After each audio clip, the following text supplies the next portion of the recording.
Hi everybody. In this video we will deal with the transformation of a Panther into an anti-tank APC with the tow, its assembly and painting. What can you do with a bunch of outdated tanks if the enemy squeezes your borders?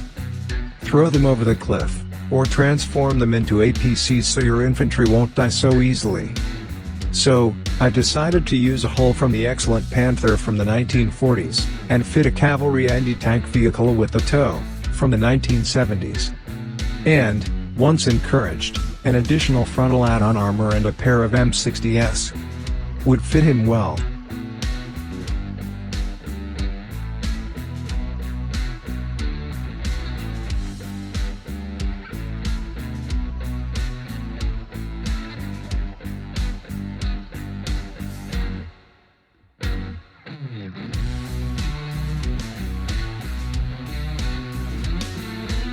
We start by covering the turret hole with plastic art. Then we place two hatches for the troops. We have to take into account the tow location. Okay, here we go. Error. The hatch next to the edge of the hole rests on the tracks. Apparently, I intended the soldiers to come out like contortionists through a narrow hole. You have to take time to correctly position any element before drilling and gluing, particularly in freak modeling transformations. With putty and sandpaper, we fine-tuned the matter. For the corners of the hatch holes I used modeling files. Without the turret, the Panther weighs less. Therefore, I simplified the running gear by eliminating a couple of wheels on the port and starboard sides. If it worked on the E-Series paper Panzer blueprints, the Panther APC was going to roll like a Ferrari. What speed could it achieve without the tons of the turret?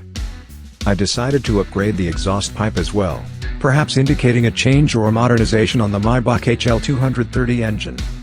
To compose the body I used plastic art, covered it with aluminum sheet from an empty putty tube, and finished it with a grill from a photo-etched remnants. The nuts are from Bang.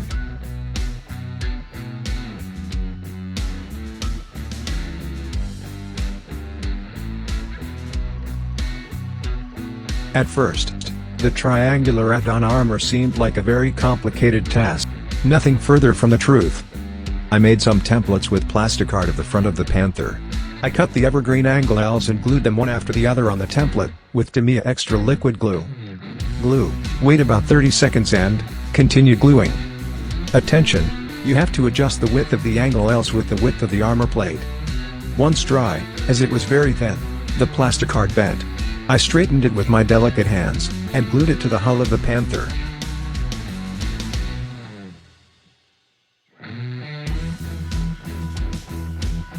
The Revel tow is not the best in the world.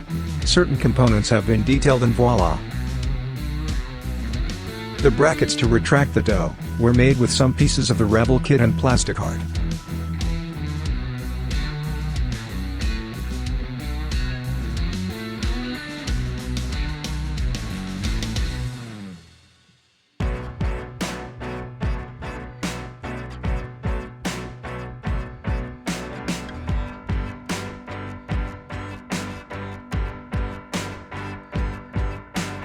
I also added new brackets for the side skirts, with the same evergreen angle L's. And finally, I bet not to put the typical tool holders, and build a couple of boxes for them.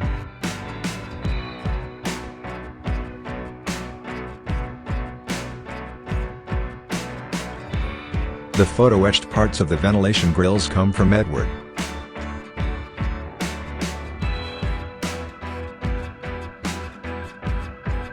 For the Panther tow decoration, I chose to combine bands of red-brown with small brush-painted spots, and create a peculiar contrast.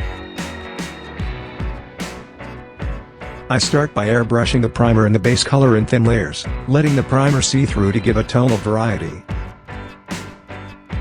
With Tamiya masking tape the stripes have been defined.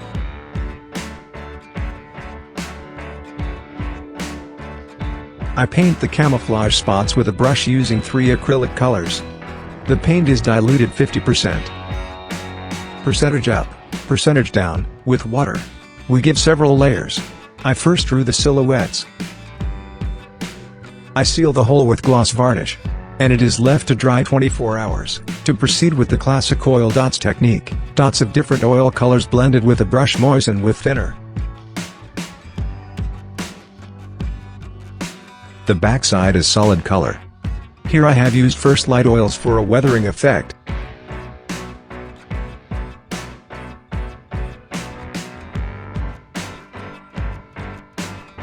And then dark colors to give depth and a dirty effect. We move to the general pin wash, highlighting any volume.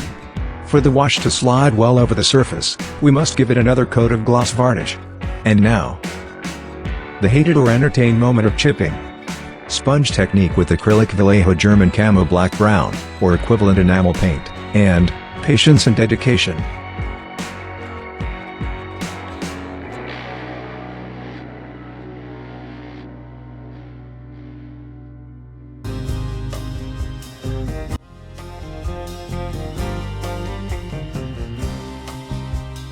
If we want rusty chipping and a nice effect, on some chipping we put a dot of burnt umber oil and blend it with the brush moistened with thinner. Looking at the results from afar. In some places I repeat the oil dots technique to increase the weathering effect. In this case, 1, 2, 3 points of oils, in localized areas and, blend them, either with a dry brush or with a moistened brush. To taste, or as needed when blending them. When priming the Panther, a defect emerged such as a huge chipping. Rather than correct it, I chose to use it to create a cocktail Molotov burn effect. A base with 2 acrylic oxide colors and various pigments on the burn. This process has been repeated in a big way on the front hull, in the gap left by an add-on armor plate burst by 3 impacts. The painting process ends with pigments for the dusting effect. We use different shades of pigments to brighten up the decoration. As the masters wisely say, run away from monotony.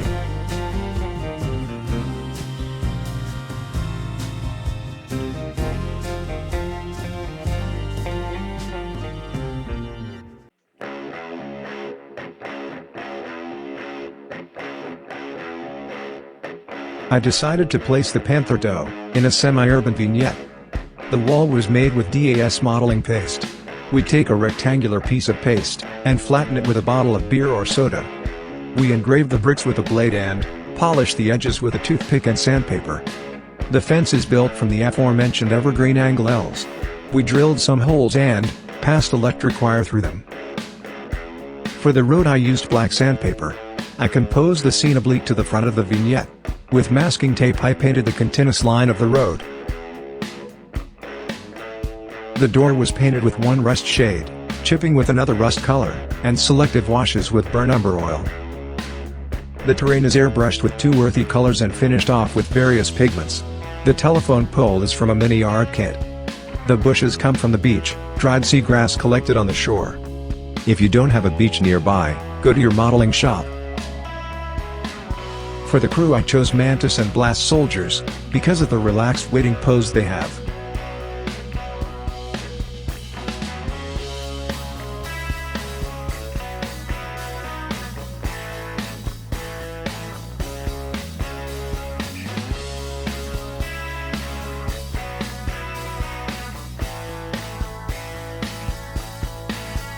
The finished vignette, a late 1970s Panther APC dough, with a broken track, in the middle of the Boulevard of Thorns, under the incipient spring sun. It seems that the crew is either waiting for roadside assistance, or waiting for the track to fix itself. There is no rush to get into combat.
We hope you liked it, and were inspired.